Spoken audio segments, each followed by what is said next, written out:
بسم الله الرحمن الرحيم. الحمد لله رب العالمين، وأفضل الصلاة وأتم التسليم على سيد الأولين والآخرين نبينا محمد وعلى آله وأصحابه أجمعين ومن تبعهم بإحسان إلى يوم الدين. وصلنا في شرحنا لكتاب آداب طلب العلم إلى الدرس 64. قال المؤلف: الباب فيما جاء في السمر في العلم. لم درسيا لم باسيا لم بابتيا لجر أم ناو نشانيا ناو نشاني السمر في العلم شو نخوني كردن بو دراسة علم. مؤلف هندك أثري هناوة سبارت بنباسة. السمر في العلم سمر واتا ما نوى لدواء عيشاوة تاكاتيشي ناديار يتر لدواء عيشاوة إنسان نخويت هتا شو وقتك كخوي طاقة وتواناي هي هتا نوجي بيانيش بي أو بيوتري ما نوى و خلق بيالي شو تشرو أو بابتانا بەشێوەیەکی گشتی کەڕاهەتی هەیە کە ئینسان لە دوای نوێژی عیشاوە بمێنێتەوە، وە کەڕاهەتەکەش حکمەتەکەی بۆ ئەوە گەڕێتەوە غالیبی ظن وایە ئینسان کە دوای نوێژی عیشا چەند بەخەبەر بێت زیاتر جێگومانی ئەوەیە کە بۆ نوێژی بەیانی خەبەری نەبێتەوە. جا ئەگەر ئەو شەونوخنیە کە بەهۆیەوە ئینسان بۆ نوێژی بەیانی بەخنێتەوە بۆ شەو نوێژش بێت، کەسێک لە دوای نوێژی عیشاوە شەو نوێژ بکە هەتا نزیکی بەیانی ئیتر لە دوایەوە خەوی پیا بکەوێ بۆ نوێژی بەیانی خەبەری نەیاتەوە، ئەوە شتێکی باشی نەکردووە. شەوە شەو نوێژی کردووە بەڵام ئیشێکی باشی نەکردووە. بۆ؟ چونکە لەبەر خاتری سونەتێک فەرزێکی فەوتان. بۆیە ئەمە لە سەردەمی عومەر ڕزا و ڕەحمەتی خوا لێبێ ڕوویدا. مامی عومەر پیاوێکی نەبینی لە نوێژی بەیانیە، لی پرسی فەرمووی بۆ نەهاتووی؟ تی ئەم شەوەر خەریکی شەو نوێژ بووم، ئیتر لە پڕا خەوم پیاکەوت نەمتوانی خەبەرم نەبوویەوە. ئەویش لۆمەی کرد، سەرزەنشتی کرد، فەرمووی ئەگەر بێت و من نوێژی بەیانی بە جەماعەت بکەم ئەوەم لا خۆشەویستتر و گەورەتر و گرنگترە وەک لەوەی پاشەوێک تا بەیانی شەو نوێژ بکەم. بەڵام جاری وا هەیە ئینسان زەرورە بێ بۆ تەڵەبی عیلم کە هەندێک لە کاتەکانی دوای نوێژی عیشای سەرف کات بۆ تەڵەبی عیلم. زانایان وتویانە ئەمە کەڕاهەتی تیانە بە چەند دەلیلێک. لەوانە پێغمبەری خوا صلی الله عليه وسلم جاری وا هەبووە لەگەڵ سەحابەیە لە دوای نوێژی عیشاوە دانیشتووە. ابن عمر لە پێغەمبەرە و دەیگەڕێتەوە عليه الصلاة والسلام ئەفەرمێ حدثهم بعد العشاء بقوله. لە دوای نوێژی عیشا ئەم فەرمودەی بۆ فەرموون: ئەڕەئەیتم لەیلەتەکم هذه، ئەم شەوەی ئێوە بینن ئێستا، فإن رأس 100 عام لا يبقى ممن هو اليوم على ظهر الأرض أحد. فەرمی 100 ساڵی کە گەڕێتەوە ئەم شەو هیچ کەسێک لەوەی کەوا لەسەر ئەم زەویە نامێنێت لەسەر زەویە. واتە هیچ کەسێک نییە کە ئێستا لەسەر زەوی بێ 100 ساڵی کە ئێستا لەسەر زەوی بمێنێ ئیلا لە ژێر گڵایە. و عمەری کوڕی خەتاب ڕضا و ڕەحمەتی خوای لێبێ دەفەرمێ: كان رسول الله صلى الله عليه وسلم يسمر عند أبي بكر في الأمر من أمور المسلمين وأنا معه. دەڵێ جاری وایە بۆ لە کاروباری مسلمانان و بەڕێوەبردنی ئەو وڵاتە پێغەمبەر عليه الصلاة والسلام ناچار بووە شتێک لە کاتی دوای نوێژی عیشا سەرف بکە. بۆچی؟ بۆ تاوتوێکردنی ئوموری موسڵمانان لەگەڵ ئەبوو بەکرە لە ماڵ ئەبوو بەکر ئەغلب جار لە ماڵی ئەبوو بەکرە لە خزمەتی ئەبوو بەکرە و هەروەها عومەرشی لەگەڵ ڕەحمەتی خوا لە هەمویان بێ ئەم کاریان کردووە. قال الترمذي وقد اختلف أهل العلم من أصحاب النبي صلى الله عليه وسلم والتابعين ومن بعدهم في السمر بعد العشاء بعد صلاة العشاء الآخرة نيجي عشاء دوایی چونکە نوێژی مەغریبی هەر پێوترێ عیشا لە لوغەیە چونکە شەوە ئەوش بە شەوە کرێ ئەوش بە شەوە کرێ باش. فكره قوم منهم السمر بعد صلاة العشاء ورخص بعضهم إذا كان في معنى العلم وما لا بد منه من الحوائج وأكثر الحديث على الرخصة. دەڵێ هەندێکیان کەراهە بە کەراهەتیان داناوە وتیانە مەکرۆهە زۆرێکشان وتیانە بۆ عیلم ئیشکالی نییە یا بۆ پێویستیەکی ضرورەت ئەو وەختە ئیشکالی نابێ. قال الحافظ ابن حجر وقد سمر عمر مع أبي موسى لخلافة خويا عمر باشا في مذاكرة الفقه تاوتوي مسائل فقهيان كردوا لقل أبو موسى أشعرية لدوان يجي عشاوة فقال أبو موسى الصلاة جاء أبو موسى ديار زور ما توتيتي نويش جاء ما بستي أو بي با نوجي شو نوج ما لدزنشي وقتی ئەوەیە یا مەبەستی ئەو بێ با بخوێن بۆی کە نوێژی بەیانیمان لەدەست نەچێ ئەوەی وتووە. فقال عمر إنا في صلاة عمرش فەرمێتی ئەگەر تۆ خەمی نوێژتە شەو نوێژتە ئەمەش نوێژە یعنی تەڵەبی عیلم وەکو شەو نوێژ وایە بەڵکو ئەجرەکەی لە نوێژیش گەورەترە. بەڵام بە شێوەیەکی گشتی لە ڕۆژگاری ئەمڕۆیە ئەغلەبی جار تاڵبی کە لە دوای نوێژی عیشاوە مێنێتەوە ئەغلب جار ناڵین هەمووی زۆر بەیان مەشغوڵی تەڵەبی عیلم نابن مەشغوڵی شتی ترە بن باشە. جا بۆیە و باشتر وایە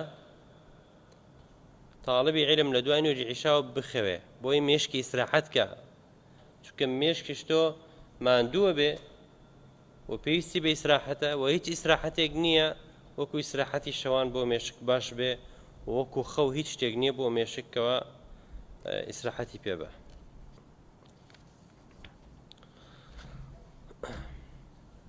لە پاشانەوە مؤلف باسی مەسەلەیەکی ترەکە دەڵێ طلب العلم نعمة فاحفظها ئەمە قەناعەتێکە دەبێت لای طالبی عیلم هەبێ ئەو طلبی عیلمەی کە تۆ یەکەی ئەو بەدواتچوونەت بۆ زانستە شەرعیەکان ئەمە نیعمەتێکی بە توی داوە لە ناو خەڵکێکی زۆرە لە ناو گەنجێکی زۆرە پەروەردگار تۆی هەڵبژاردووە بۆ ئەم موهمەتە عەزیمە باشە. ئەویش چەند شتێکە گەێنێ لەوانە تۆ لە بەرامبەر مەسئولیەتێکی گەورەیە وانە زانێمە شتێکی ئەهوەنە خوای گەورە و میهرەبان هەڵی بژاردووی بۆ کارێکی عەزیم تۆش دەبێت لە بەرامبەر ئەو بەرپرسیاتیە بزانی مەسئولیەتەکە گەورەیە شتەکە بەگاڵتەجاری نییە. دووهەم نیعمەتێکی خۆیان خوا پێداوی دەبێت شکری خوای گەورە و میهرەبانی لەسەر بکەی هەموو نیعمەتێک وایە هەموو نیعمەتێک ئەگەر شکری خوای لەسەر نەکەی ئەوە خوای گەورە و میهرەبان لێتە سەنێتەوە. وإذ تأذن ربكم لئن شكرتم لأزيدنكم ولئن كفرتم إن عذابي لشديد. پیغمبر فرميتي عليه الصلاة والسلام من يريد الله به خيرا يفقهه في الدين. اگر خوا کەسێک خێری پێ بێوێ تووشی خێری بکە خێر زۆرە مانایشی بەرفراوانە هەموو مەساڵحی دنیا و خۆشیەکان و مەلەزاتی دنیا هەمووی خێرە. بەڵام پێغەمبەر فەرمێتی عەلەیهی سەڵات وسەلام خوای تەعالا لەوانەی ناداتێ بەڵکو تێئەگەێنێ شارەزایەکە لە شەرعە. جا بۆی بزانی مەرج نییە هەر کەسێک کە خوای تەعالا لە خێر و خۆشی دنیای پێدا بوو خۆشیەوێ نەخێر بۆ چونکە خوا فەرمێ ئەگەر خوا کەسێکی خۆش بوێ ماڵی دنیای ناداتێ شارەزایەکە لە شەرعەکەیە. ئەوە نیشانەی خۆشەویستیە. چەند کەسەیە ناز و نیعمەت و پارە و پول و سەروەتی دنیای هەیە لە دژە خۆیان سەرفێکە، لە مەعسیەت و خراپەیە سەرفێکە.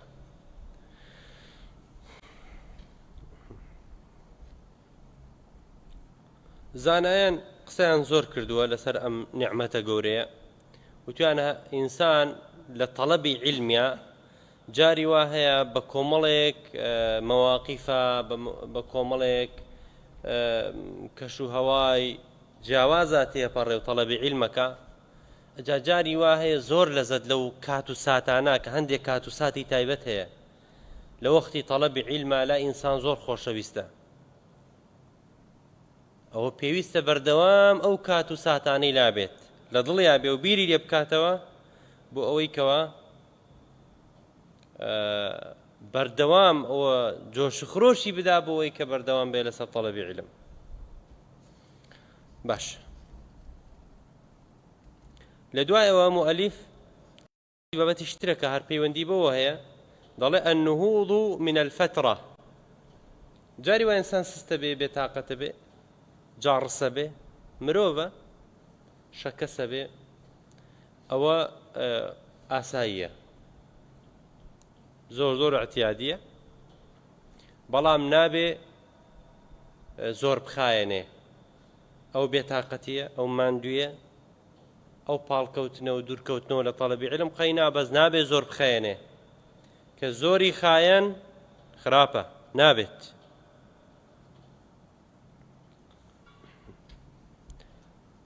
قال ابن القيم رحمه الله طلب فالطالب الجاد لا بد أن تعرض له فترة فيشتاق في تلك الفترة إلى حاله وقت الطلب والاجتهاد. هذا بيشتر باسان كرد من دار إنسان بكومالي كاتي زور خوشو أو دلجيراتي فري لطلب علمه جاری وا ئەو وەختانە خۆشترین کاتی ژیانێتی، وەختێک کە تووشی فترە و بێتاقەتی و تەمەڵی هات، ئەو وەختانە فکری لێ بکاتەوە، ئەوە هانی ئەدا بۆ ئەوەی کەوە جارێکی تر هەڵستێتەوە، دەست پێ بکاتەوە، سەر لە نوێ تەڵەبی عیلم بکاتەوە. کەوا بوو تاڵبی عیلم نابێ لەوە بێتاقەت بێ کە جاری وایە تووشی لاوازیە بێ، تووشی تەماڵیە بێ، باش تووشی ساردبوونەوە بێ، نابێ لەوەمان، ئەوە شتێکی ئاساییە. نابێ بڵێ وەڵاهی تۆزێک خۆی بینی کە سارد بۆ تۆ بەخوا ئیتر بە عەمەل نایە، من مادام سارد بووم و بێتاقەت بووم تەمەڵی بە کەڵکی من نەخێر وانە مرۆڤ ئینسانە وایە. تا لەناو سەحابە شاوا بووە لە عیبادەت شە هەروایە، هەموو عیبادەت تۆ توانی 24 ساعت عیبادەتکەی ناتوانی، نوێژ توانی 24 ساعت نوێژکەی ناتوانی، 24 ساعت قورئان بخوێنی ناتوانی. حەنظەلە ئەبوبەکر نهات بۆ لای ڕزا و ڕەحمەتی خۆیان لێبێ، تەماشای کرێ گرێ، فەرمی بۆ گرێ؟ فەرمووی نافەقە حەنظەلە، تووشی نیفاق هاتووم. بۆ؟ دەڵێ ئێمە لای پێغەمبەرین عەلەیهی سەڵات وسەلام کە قورئانمان بۆ خوێنێتەوە، باسی بەهەشت و دۆزەق و قبر و قیامەتمان بۆکە، ئیمانمان بەرزە بێتەوە، یعنی بە شێوەیەکی وا وەکەوەی کەوا بە چاوی خۆمان ئاخرەت ببینین، کە چی کاگەڕێینەوە ماڵەوە، تێکەڵ بە ماڵ و مناڵی شوکارە بین، هەموو زۆرێک لەوانەمان نەبیرە چێتەوە. ئەبوبەکر فەرمی جاخۆوە لە مناشە هەیە، فەرموو با بچین بۆ لای پێغەمبەر عەلەیهی سەڵات وسەلام. هەرچیان پێکەوە چوونە پێغەمبەری خوا عەلەیهی سەڵات وسەلام، حاڵی خۆیانیان بۆ باس کرد. پێغەمبەریش صلی الله عليه وسلم فەرمووی لو تدومون على ما تكونون عندي لصافحتكم الملائكة على فروشكم. فەرمووی ئەگەر بێت و ئێوە بەردەوام بە حاڵێکی ئیمانی وا بمێننەوە کە لای منان، ئیتر ئەوە کارەگاتە کارێک لەسەر ڕاخەر و شوێنی نوێنەکان و لەسەر ڕێگاکانە مەلایکەتەکان تەوقەتان لەگەڵاکەن، مسافحەتانەکەن. ئەگەر ئێوە بە بەردەوامی ئەو ئیمانە بەرزەتان بمێنێ، ئەوە وەزعتان وای لێ دێ کە مەلایکەتەکان بە چاوی خۆتانە بین و تەوقیان لەگەڵاکەن بەڵام فەرمووی ساعة وساعة ساعة وساعة ئەمە منهجی حیاتە ئەمە قاعدە و یاسایەکی زۆر جوانە ساعة وساعة ساعاتێک بۆ ئەوە ساعاتێک یعنی کاتێک بۆ ئەوە کاتێکیش بۆ ئەوە کاتێک بۆ تەڵەبی علم و زانستی شەرعی کاتێکیش بۆ حەوانەوەی خۆت باشە ئیتر ئینسان دەبێ بۆ شوەیە کاتەکانی دابەش بکە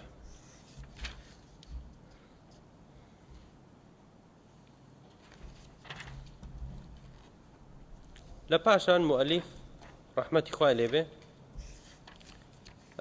باس لە بابەتیش ترەکە دەڵێ مداومة النظر في النصوص دیارە زۆرێک لەم بابەتانە من لە میانی شەرحکردنی باسەکان بۆم باس کردوون بۆیە حەز ناکەم زۆر درێژەی بمێ مداومة النظر في النصوص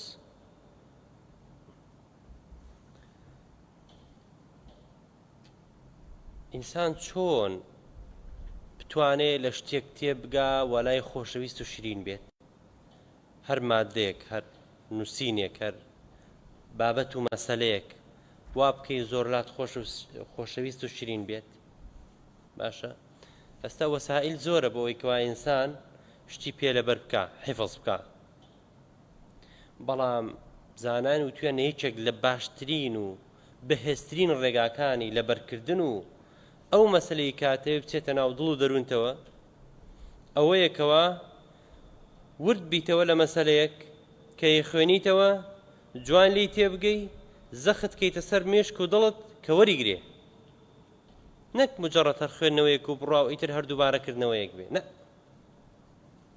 یعنی وا قەنەعەت بە مێشکت بکەی وا قەنەعەت بە دڵ و دەرونی خۆت بکەی کە ئەم مەسەلەیە زۆر گرنگە ئەم باسە زۆر مهمە پێویستە احتیفاظی پێوە بکرێ ئەمە باشترین ڕێگایە بۆ ئەوەی کەوا ئەم مەسەلەیەت خەت لەبیر نەچێت باشە ئەمما هەر وەختێک کە تۆ مەسەلەیەکە خوێنیتەوە بە شێوەیەکی لاوەکی قەنەعەت بە مێشک و بە دڵ و دەرونی خۆت بکەی هەروە سەرپێی بەسەری ئابڕۆی ئەوە هەر سرکە ساتێک بێ مێشکت ئەو معلومەیە ئەو باس و بابەتە یەکسەر فڕێدا و لای خۆی نایهێڵێتەوە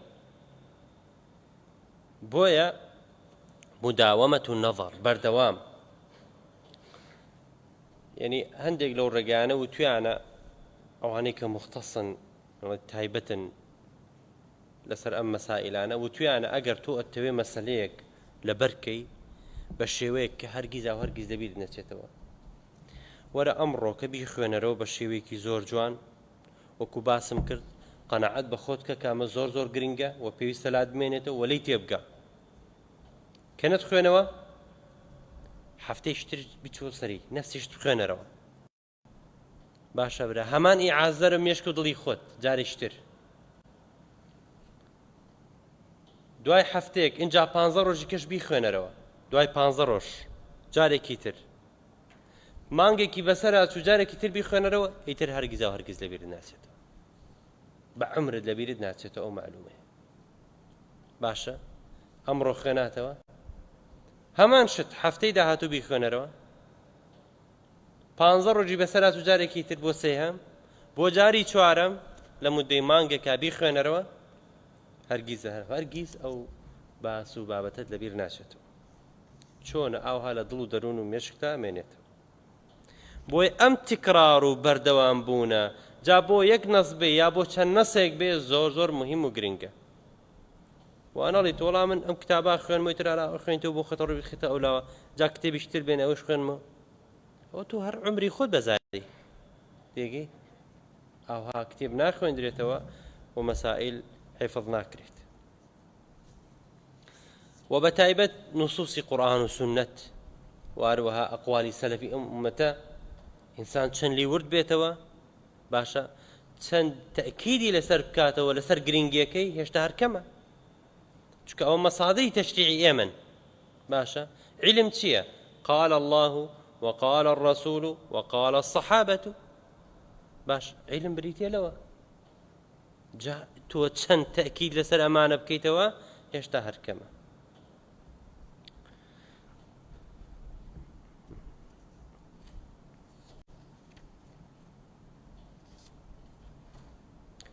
زۆر باشە ئینشاءڵڵا لە دەرسی داهاتووە زیاتر ئەمەوێت لەسەر ئەم بابەتە ئینشاءڵڵا قسە بکەم کات زۆر نەما مەسەلەی شتری ئینشاءڵڵا دوای کتێبەتان بەسەکەم بۆیە ئەوەندە اکتفاکەین بە دەرسی ئەمڕۆمان وصلى الله وسلم وبارك على محمد وعلى آله وصحبه أجمعين